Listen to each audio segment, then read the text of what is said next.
আজকের এই বিশ্লেষণে রাজনৈতিক স্থায়িত্বের একটা নতুন ধারণা দেখব।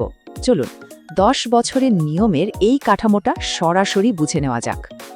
আসল প্রশ্নটা হলো, গণতান্ত্রিক ক্ষমতায় কি কোনো এক্সপায়ারি ডেট বা মেয়াদ শেষে নির্দিষ্ট সময় থাকা উচিত? প্রস্তাবিত নিয়মে 10 বছরই যথেষ্ট, অথচ পশ্চিমবঙ্গে বর্তমান শাসক দল ইতিমধ্যে 15 বছর ধরে ক্ষমতায় রয়েছে। তাহলে ঠিক কোন মাপকাঠি বা সরকারি সাফল্য একটা শাসক দলকে আরও 5 বছরের অতিরিক্ত সুযোগ দিতে পারে? প্রথম শর্ত হলো অর্থনীতি। শুধু কথায় নয়, কর্মসংস্থান, শিল্পায়ন এবং শহর থেকে গ্রামে বাস্তবেই ব্যাপক উন্নয়ন নিশ্চিত করতে হবে। শুধু পরিকাঠামো নয়, চাই সমাজ কল্যাণ, দারিদ্র্য দূরীকরণ, শিক্ষা, স্বাস্থ্য আর বাসস্থানের মতো মৌলিক চাহিদা পূরণে নিখুঁত সাফল্য প্রয়োজন।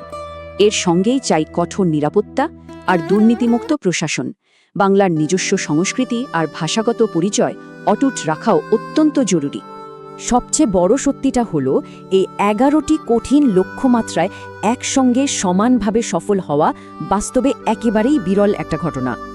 আর যেহেতু এই নিখুঁত সাফল্য বিরল, তাই গণতন্ত্রে সময়মতো পরিবর্তন খুব জরুরি। কারণ পরিবর্তনই নতুন চিন্তা ভাবনা নিয়ে আসে। এই কাঠামোটা কিন্তু সম্পূর্ণ নিরপেক্ষ।